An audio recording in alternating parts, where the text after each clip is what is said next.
I like how we set this bowl of chalk in the gym now. It's pretty cool. Straight powerlifting. Show me your deadlift setup again. Mine? Yeah. You don't have to do it. Just get in the position.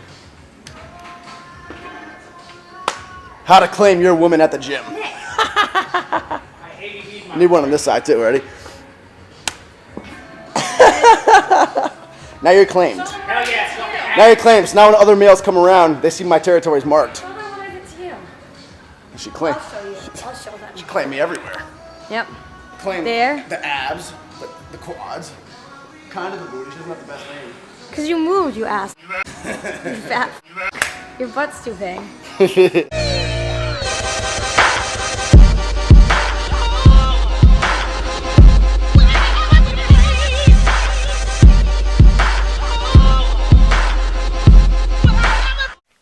Good morning, YouTube fan.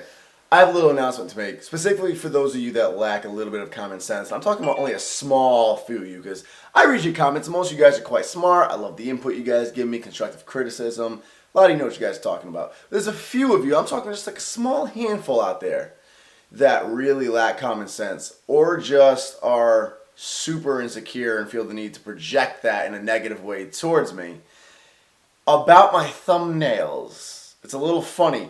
I keep getting commentary in there from people, not just accusing me of photoshopping my thumbnails, but like angrily accusing me, like ripping me apart, insulting me. It's such angry people, but all over photoshopping my thumbnails. So I wanted to make something really clear to you. First off, and I'm going to show you what I do in a second to my thumbnails. First off, there should only be one Photoshop thumbnail of all my 600 plus videos, and that is my 7-year transformation. And that one was made by a fan, the Photoshop image. And it's so deadly obvious that it's Photoshop. If you actually think it's meant to be serious or deceiving, you're kidding yourself. There's swirls in the middle of my bicep. The entire gym around me is bending, like, obviously. The reason I even used it was because of how obvious it's Photoshopped. And then because it was a natural transformation, it was just supposed to be a little bit of comedic irony. But every other photo is just a raw screenshot from the actual video itself. And then it just has pretty much an Instagram filter on it. So I'm going to show you this right now, just so we can end this whole Photoshop thing. So here's the finder of my computer. Typed in Photoshop, not turning up anywhere. You will see that Photoshop is not in the bar anywhere. It's not in the desktop. I don't have Photoshop. I don't know how to use Photoshop. Adobe, if I even spelled that right. If it's spelled with an I-E, I don't know. I don't have Adobe. No sort of editor. I don't know how to edit photos with Photoshop or Adobe at all. I will now show you exactly what I do with my photos, and a little hint, guys, newsflash. Almost every YouTuber does this, or some form of this. Some do even more extreme than I do, and you'll see like titles in their thumbnails. I don't even edit that much, but editing your thumbnail is not a bad thing at all. In fact, it's a smart thing to do. This is all I do. So I'll use this photo of Matt Keto that I have, Goku Flex. This is an app in my phone called Camera Plus. It's a free downloadable app, or at least it was free when I downloaded it. Anybody can get it. I upload the image to my Camera Plus app. I literally just hit the clarity button. That's it. You see how it just enhanced everything? Brought out all the lighting, brought out all the shadowing, just made everything enhanced. That was it. So before, after. That's what I'll do. Then I'll hit done, and then I'll save it. And I'll send it to myself, and I'll upload it on the YouTube. And that is my thumbnail. It is not Photoshopped. It's a freaking Instagram filter, pretty much. This brings me to my final point of getting mad at me for an edited thumbnail. One, again, every YouTuber, Christian Guzman, I know what filter he uses. He edits it right in his computer. Max Tuning uses the same exact app and method that I use because I showed him it. I know what Elliot Hulse even uses. He always has that liney filter over all of his video thumbnails. Now, I'll agree with you, if you Photoshop yourself in a video, that's kind of a cheap shot, because you're making yourself look like something you're not. And people are going to click on you to see this jacked bodybuilder, and then they get there, and it's not a jacked bodybuilder at all. But if you take a real raw image of yourself, and you're just making the colors more brighter, and the shadowing more pronounced, and you're just making the picture just overall more vibrant, so it's eye-catching, that's smart. To anybody who says you're just doing this for views, duh. This is YouTube. There's only one sole purpose of uploading a video to YouTube. One and only purpose. And it's to be viewed. We want our videos to be viewed. That is the point of YouTube. That's why you upload a video. If you don't upload a video with the intent to be viewed, I have no idea why you're on YouTube.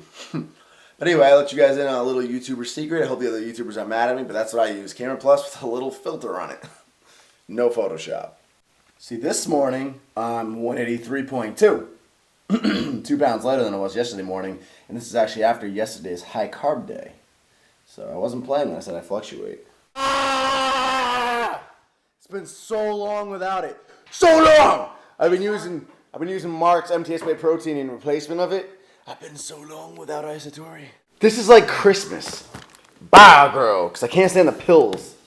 And I haven't had the powder in forever. And I can't do the flavored stuff because it doesn't mix with protein.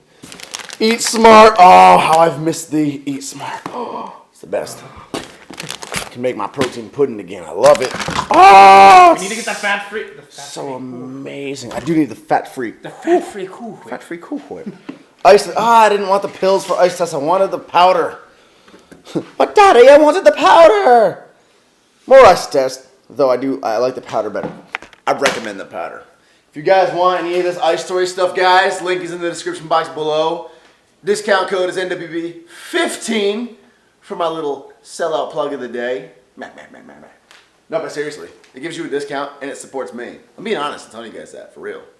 So yeah, links in the description. This stuff is so bomb. Literally excited. Well, today is Tuesday. The name of the game is week number 1. We are 7 weeks out from my first meet ever, and today we are doing 10 sets, 3 reps each set, all paused reps. And you'll see that I'm training with my friend Ricky. He's been my training partner actually the last couple of weeks, and he just recently began Johnny Candido's program.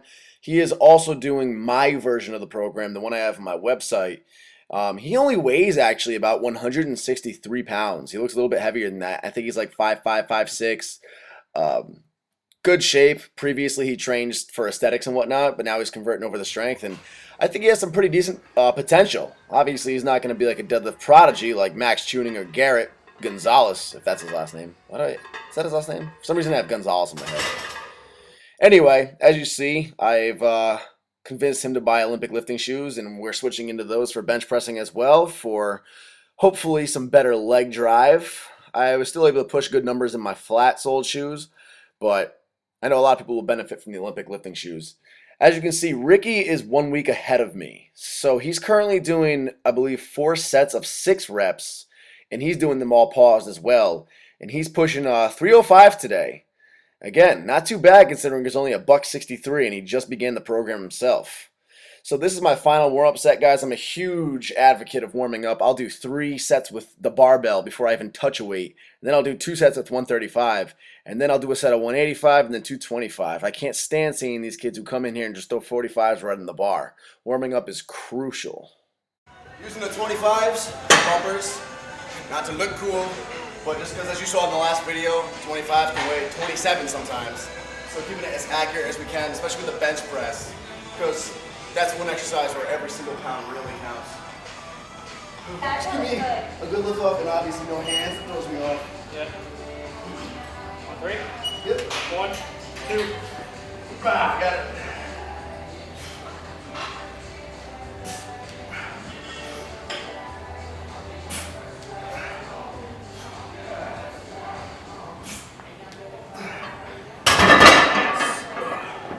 Up. Come on. Up. One more, come on. Up. There you go. So clearly you guys have all seen this workout before, but I just want to point out that this time around, the 275 felt both very smooth, and it was done at my lightest body weight ever. Again, I weighed 183 pounds today and finished all 10 sets of 3 pause reps with 275. Typically, in the past, whenever I've gone below 185, my bench press strength really begins taking a hit, but I think that this new programming is really just sincerely building some good strength. So even when I go back up to like 195 in the future, I imagine my bench press will be much higher than 365 in the long run. I also got to practice not racking it right away so I don't get red lighted. Training with somebody who's around the same height as me, but is also on the same program as I am, is actually really fun and really motivational, even if we're not doing the same weights or, at the same level of strength. The height thing is relevant just because we can both use the same squat rack.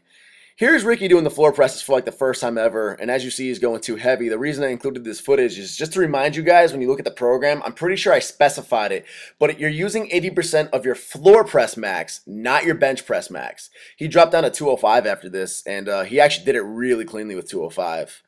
I gave myself a little bit of a break from the free weight rowing, and I did the hammer strength machine, which I love.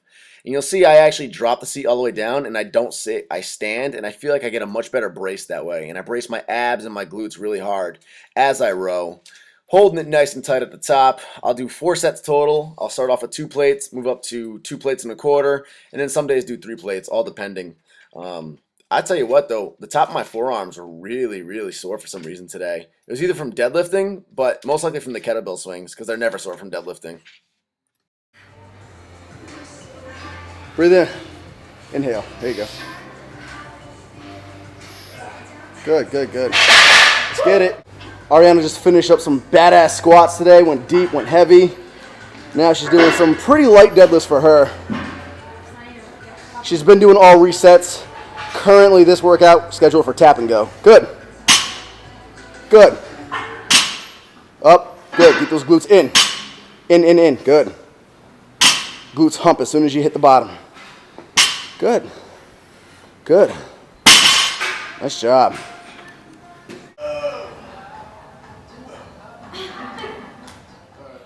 I myself went lighter today on this floor pressing than I usually do. Usual weight is 275. Today I sit at 225 for clean explosive reps. And that's simply because on these days in which you're doing 10 sets of 3, that's a lot of volume, and that'll put a lot of strain on your shoulder and your body in general. So the rest of the workout should be a little bit lighter, a little bit less volume. Straps and going knee raises. Oh. But in the strap. You see what that guy is right now? Yeah. I've done those. So the circuit is straight. So OHP time, one little tip. I've learned that super flat shoes feel amazing for these. Obviously everyone's different. Some people may like Olympic shoes for these, but I think for a majority of people, you will like flat-soled shoes for these. The difference is amazing, even just from switching from Chuck Taylors to like these Anis, and these are in the info box below if you guys want to check them out. But switching from Chucks to Anis, which are significantly flatter, I feel a huge difference because you can really sit back under your heels, and in my opinion, it allows you to drive a lot more force from your center of gravity on these. So we're doing 175 for 2 sets of 6, I believe. As far as which wrist straps to use today, got to color coordinate.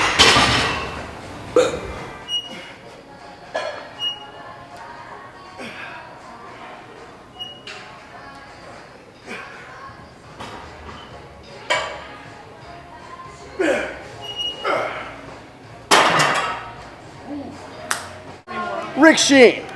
What's your name? Rick Sheen. Wow, I could have guessed that myself. You're on. I just want to give you a little bit of camera love really quick because you're also on Candido's program. Yes, I am. Right? Everybody in Ocean State, everybody in the gym is on Candido's program at this point. But more importantly, you also went to the same school as me. I did. You're actually alumni. Greenwich. You're alumni to me. 08. I'm 09, he's 08. Hell yeah. Just want to give a little fellow EWGer and fellow Candido program runner and fellow Ocean Stater some love real quick. You guys can check him out on Bob Arcan's channel, Olympus Iron. Just did a squat workout with Bob himself. He was up there. Awesome time. This dude's roughly like 6'18", same height as me, and he actually has really good squat depth and technique for a dude his height and for somebody who just recently started lifting. So 2 months into it right now. nice, right on, dude. Hell yeah.